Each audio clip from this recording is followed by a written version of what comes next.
Okay, mute godha warri kaan. Okay, amma anu argaa abdii dhiise anu argaa. Okay. Fannaan mucaa maqaan isaa eenyuun? Eenyu maqaan kee obboleessa?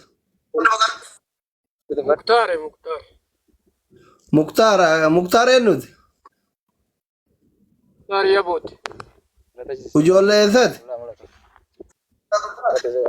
Ijoollee Arsii Baaboo Qojjee. Ijoollee Arsii Baaboo Qojjiidha? Okay. Kakaleessa tumaa turan saniyaati? Galgala Kanaa miti kadoo jedhan baale miti kadoo jedhaa turan. Baga jiraatte kadoo jedhanii suura maxxansaa turan kana jiran. Asli kan mataan poosti jedhee jira jennaan argeessu irratti kan inni du'e jedhanii dudulloonni asirraa farsaa turte mucaa kanaan argeera sirriitti mucaa Kana shawaatti naqan kana taanaan isuma. Okay, mucaa yeroo tokkotti mee viidiyoo banne fannaan viidiyoo banne. Kadhanne ofii kiyyaa farsoo gaafas koomentiidhaan kadhatuun ture. Akka nama tokkotti afarsoo akka wallaalummaa kiyyatti lakki wanni kun nun baasu booda rakkina nurraan gahaa jeenii kadhatuu turre. Saniif giddeetaa taa jaalateeti miti akka ijoollee wallootti jechuudha. Osoo akka mataa kiyyatti hin taane akkuma ijoollee wallootti fudhannee hafarsoo nurraa qabadhaati hafarsoo gatteessisa hafarsoon keessan yeroo meeqa namni walitti nu nagaa jiru hafarsoo fi usmeedha. Namni rakkina kan hundeetti buuse hafarsoo fi usmeedha. Gaafa jalqabaatiif isaan walloo dhufee arrabse. Isaan arrabsinaan immoo Kingamadii fi Abdii Bilisummaa jalaa butan.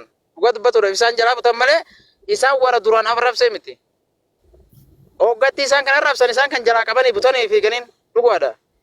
Hoggatti afarsoo keessa nurraa qabattan haala wassaalan nu nagaa wajjin hin jiraanna. Akka gizee wajjin dalagan nuti.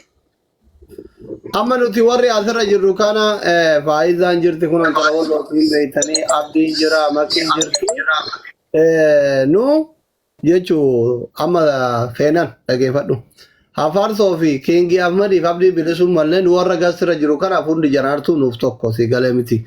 Abdii Bilisummallee gaaf tana dura ijoollee wal qabanii dhiisi jennaan ima dhiisee gaafa inni rakkatellee wajjumaan booyaa ture akkuma ilma walloo tokkotti rakkoo dhuunfaa irra gaheettillee wajjumaan qodataa ture. Nu warra asirra jiru kanaaf kan walloollee ka arsillee nuuf tokko lamaanuu yoo dandeenye qabannaa yoo dadhabne mootu ummatum itti waamna akkuma ammaa kana jechuudha. Taraa duraa qabanne taraa lama sadii qabannee amma dadhabnaan kadhannee nu humna kenna ol taanii walumaan qaban.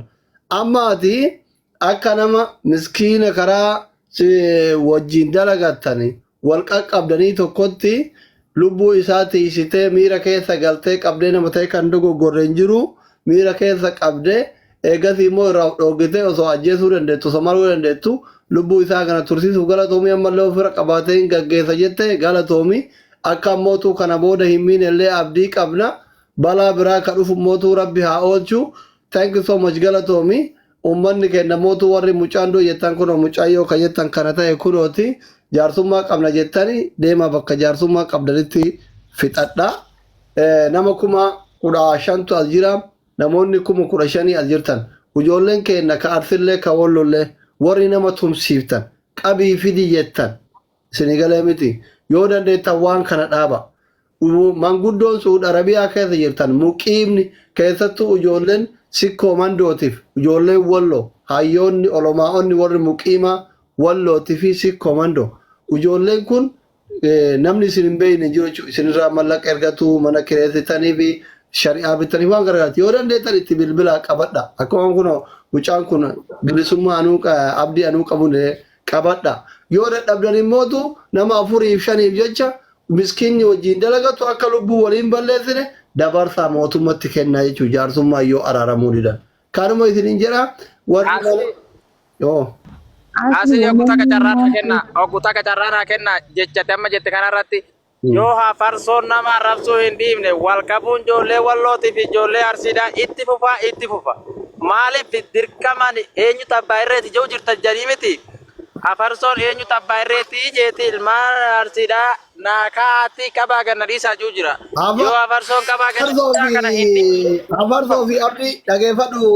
feenan dhageeffadhu hafarsoo fi abdii bilisummaa fa'a afmiyyaa fi Kiingii ammaffaa walitti mana biraatitti fidanii jaarsummaa haalaalan. Nama akka jaarsatti ta'ee haasa'u osoo hin taane akkuma nama noormaali tokkotti isinitti haasaara Kanaafi abdiin faantillee akka dhiisan afarsoon faantillee akka dhiisan abdii qabna manguddummaa immoo mana biraatitti qabattanii deema manguddummaa keessan bakka biraatitti ilaalladha jechuun maafi. Asli waan takka ummanni maal ta'e miila jaamucaa miilli irra jiru moo gaaffii maa miilli bira dhaggeeffadhaa jara keenya dhugaa barbaanna taanaani mucayyoo barbaanna miila mataa mun jedhina mucayyoo fayyaa qabaanni amma wanni barbaannu tokko fannaan galatoomii dhaggeeffadhu fannaan keenya na caqas yeroo takka galatoomii ulfaadhu obboleessa keeti ilma Oromooti ilma Arsiiti siif ilma obboleessa keeti jechuudha ilmaan obbolaati nuti garaagarummaan qabnu waan nyaatanirraa qoodaa fi waan dhugdanirraa kennaa fi asiin booda wanni kuni namoota jaanjoo sammuu maleeyyiitiin hojjetamaa jiru miskiina karaa deemurratti walirra dalaguu dhaabaati obbolummaatti deebinee asiin boodatti mucaa kana fira haa ta'u anas haa ta'u gargaarree bakka inni barbaadutti fira birattis ta'e bakka hojiittumaan taane jechuu yoo kan miidhame jiraatillee ta'e akka mana yaalaa dhaqu godhu lammaffaa warroonni ilmaan walloo qabanii daa'imallee taphachiisaa turan sunis ni jiruumi isaan sanis immoo akkuma ijoolleen keenya fidanii nu agarsiisan kanatti ilmaan xixiqqaasa fidanii nu agarsiisanii nagaa buusanii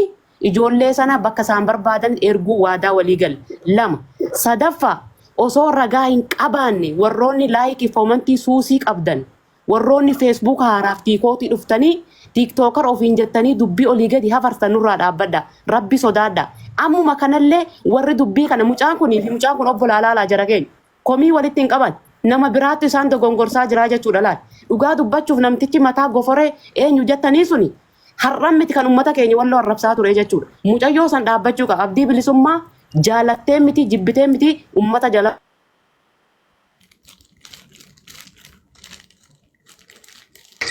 ummata baalaansi godha dubbadhaati as mana himataa osoo hin taane mucaa soquu dhufne akkasit deema amma asitti baalaansi godha nullee nama himatuu ta'e nama himannu qabna kan ummata arrabse